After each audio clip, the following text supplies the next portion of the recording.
Good morning, guys. This is third lecture on our unit number 6 of our syllabus Product Lifecycle Management and Product Data Management, PLM and PDM.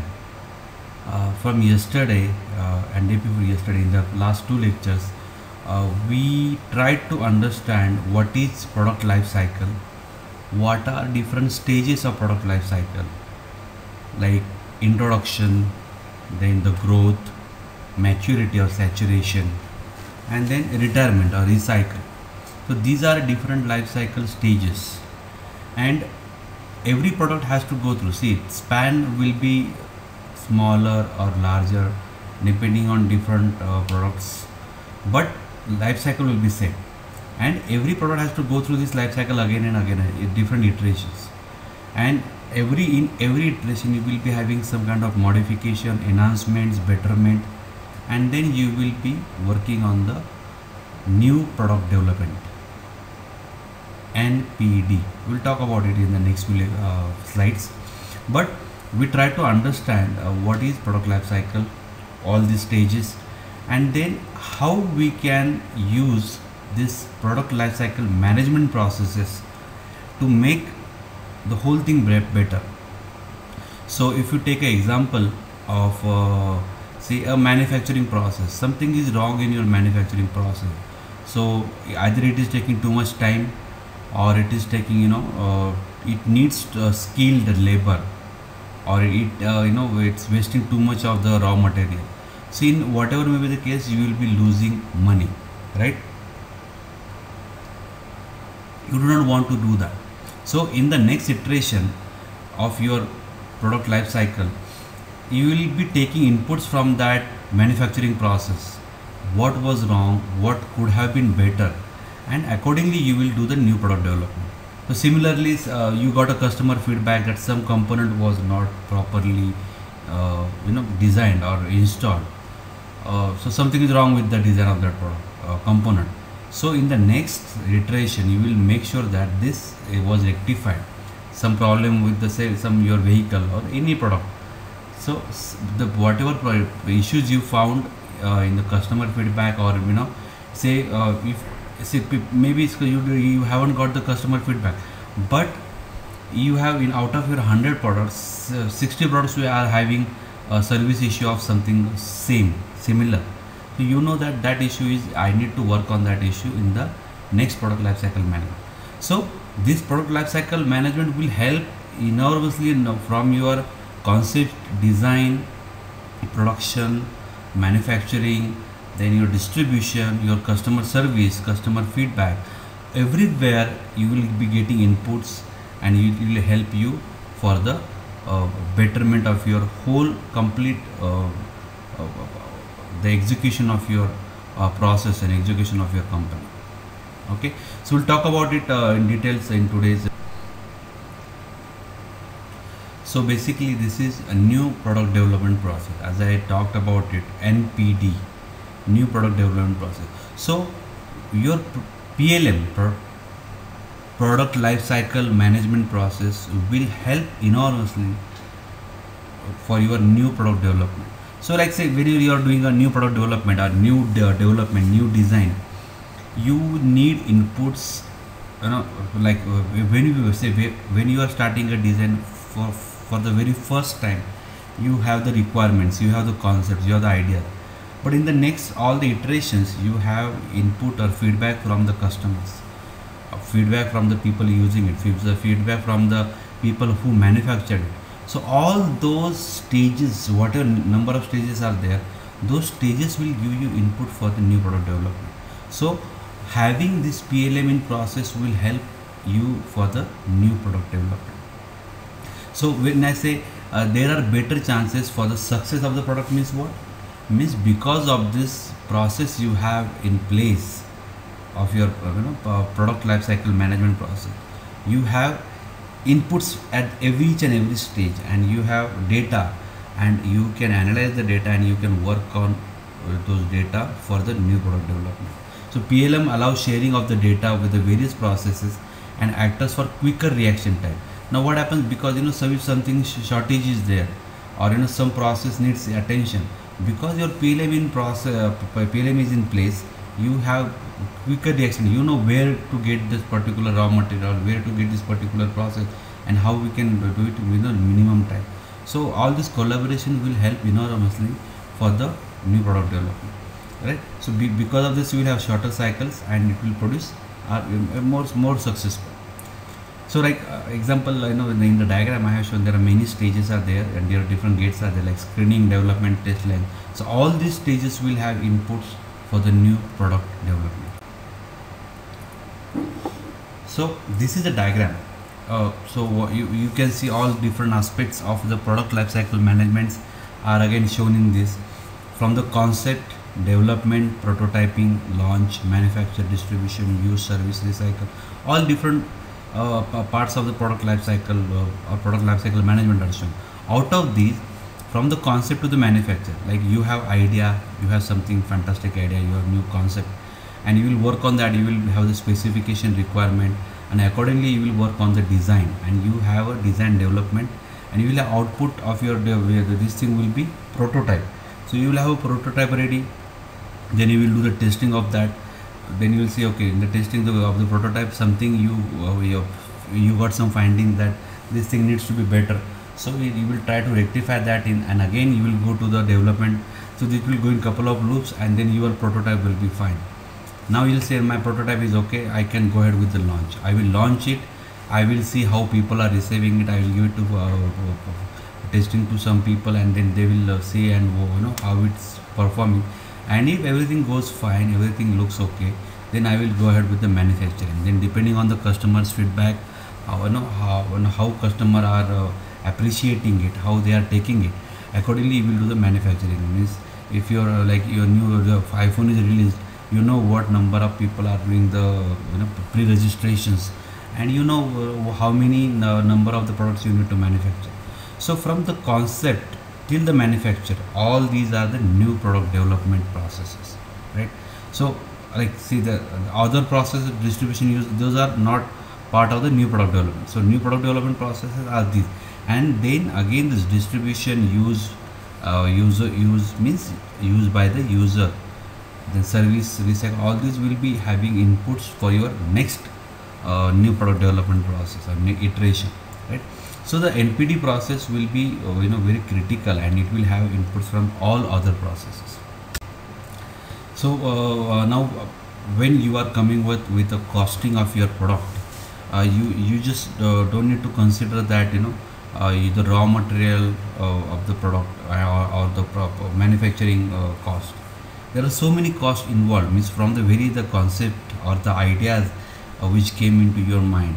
From that, then you did the design, then you did a proper development, then you come up with a prototype. The prototype failed, you did a couple of iterations there, then you come up with the proper prototype, then you launched it.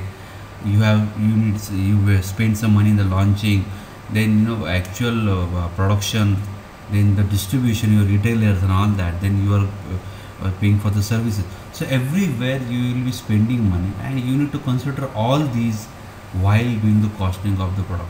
So your cost of the product is not the raw material and the manufacturing. It involves all costs needs to be considered, which also including the recycling or the disposal. That means to dispose it responsibly, you need to have that cost also considered while doing the cost analysis of the product.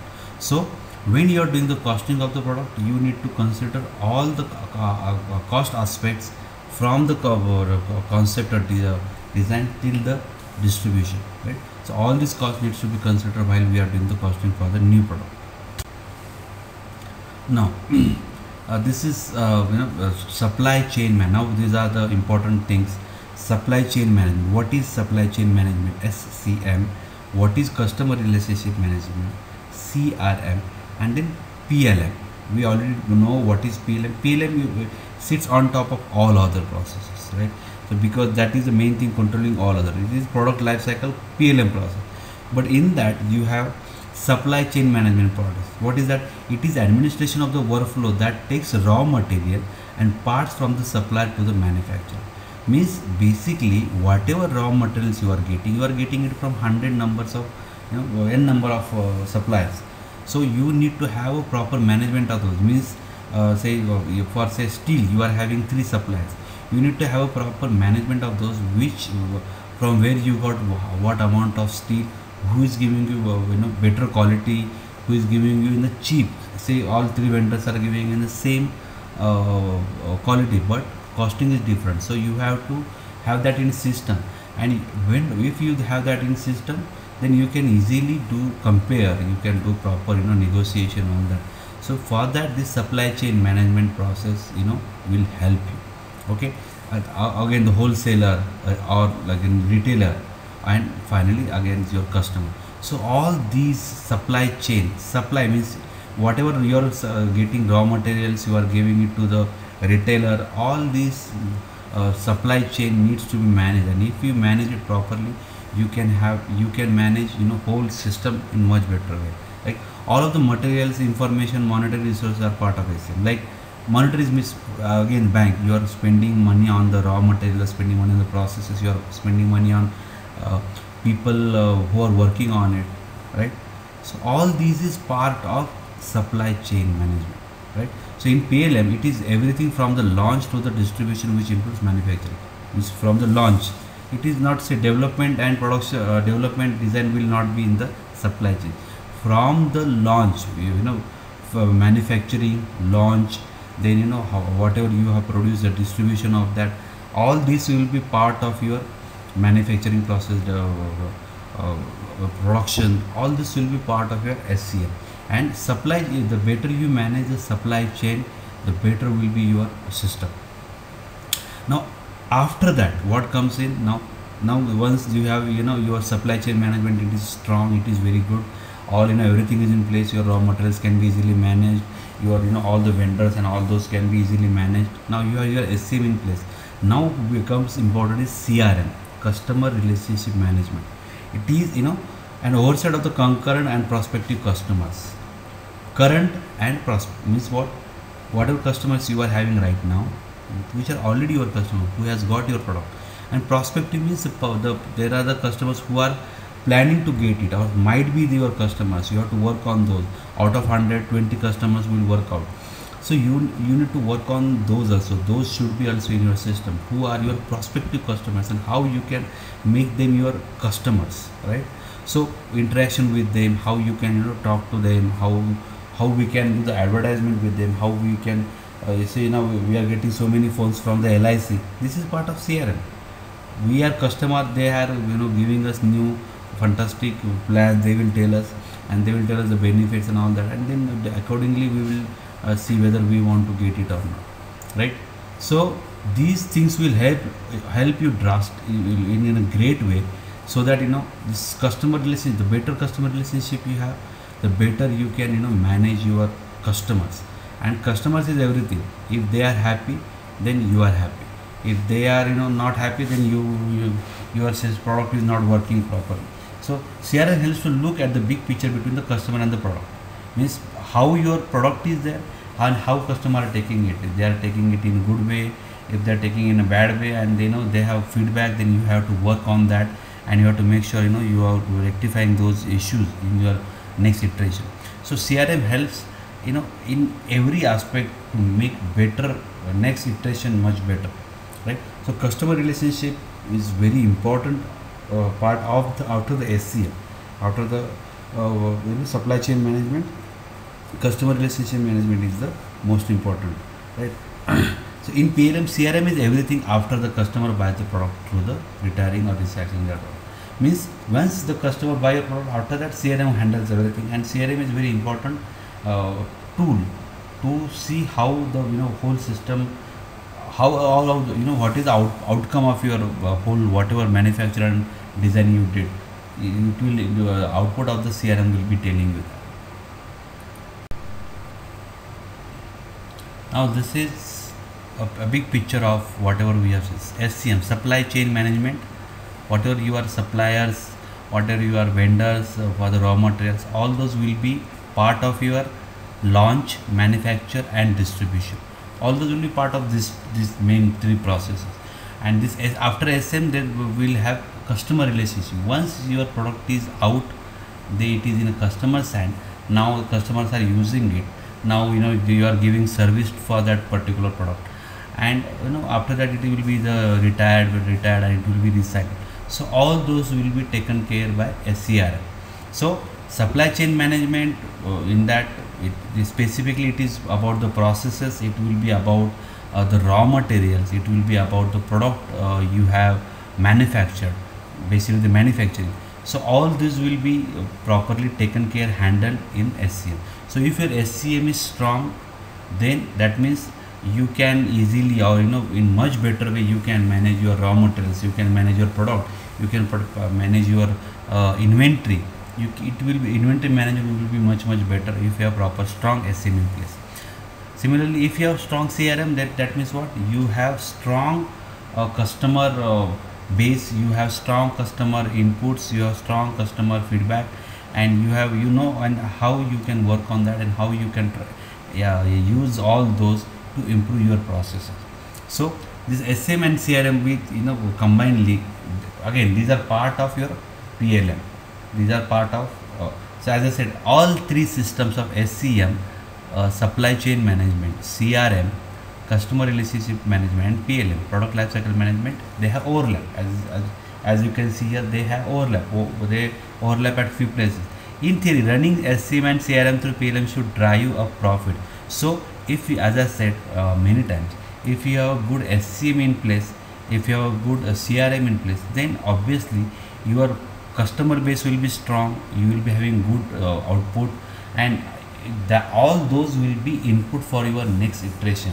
If you can see, after the recycle the arrow, your CRM is giving input to your next iteration, that is your NPD, new product development cycle. That is your concept, then development, then prototype, launch. So these are part of new product development.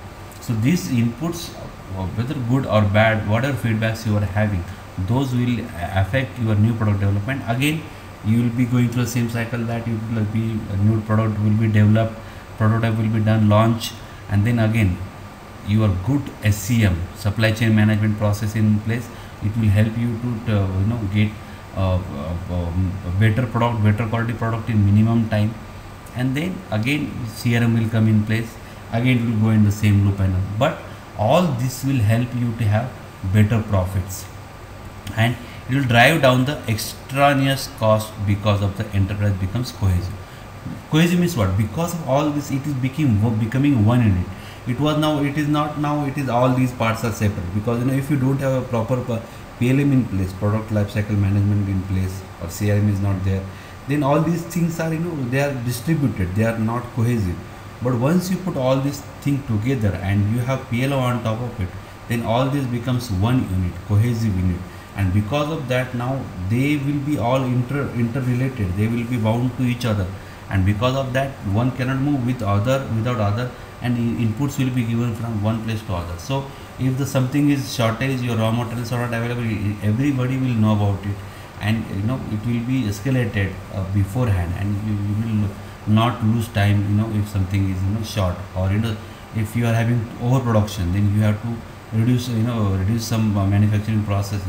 So all these things will work in sync, because you have now a cohesive unit. So this is the enterprise management, not just process management. So whatever we are doing is completely, you are managing the whole enterprise, whole company.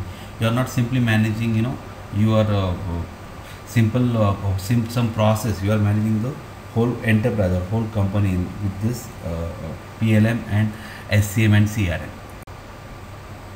Now 5 main areas of integration of PLM. Okay, so in the PLM, product lifecycle management, these are the main 5 areas which are mainly needs to be integrated. These are very important part of the workflow, and we will go one by one. So first is system engineering.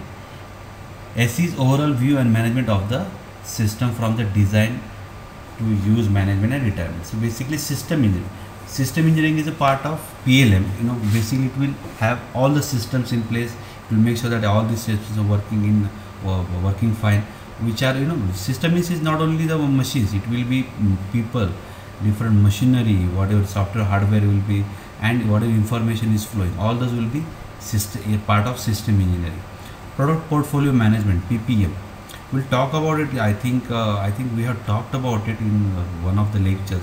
PPM is overall management of the portfolio of the products, not only one product. The whole portfolio of the products can be managed with PPM, and ensure that you align your product strategy with your business strategy. So there will be different strategies. Product strategy means this product needs to be developed in this way, and your company strategy will be, okay, I want to have this much business by this time. So all those strategies needs to be properly aligned. That we can do with PPM. Product design. Now this is either CAD, or whatever computer aided technologies we are using, CAD, using CAM, all those. So these will be part of product design, will be part of PLM. Manufacturing process management, MPM. This define how you make your product so that you can develop your production process more agile and efficient. So these are part of the this is mainly concentrated on the manufacturing part. So where latest processes are there, how you can integrate this process with your all other systems. So all this will be part of manufacturing process management. And PDM, product data management. Mostly within PLM, PDM is management of product data. Means whatever data we are having about the product, those will be managed in PDM. Version control of the documents is one function. Means version control means version 1, version 2. If you have some minor changes, then it will be 2.1, 2.2, 2.3, 3.4, like that. If you have major changes, then you will have new version 3. Again 3.1, 3.1.1 might be there. If very small changes there, then 3.1.1 might be there. If some moderate change will be there, 3.2 will be there, 3.3 will be there. And if some major changes, again we will go for the next version, that is 4. So all these documents, this is true about any document. It's not only about the design document, it can be any kind of document. All this version management will be part of your data management, that is product data management process, PDM process. So these are 5 main areas about the product lifecycle management system, product portfolio, PPM, SE, PPM, CACS, then MPM and PDM. So you need to know all these different kind of areas for the PLM.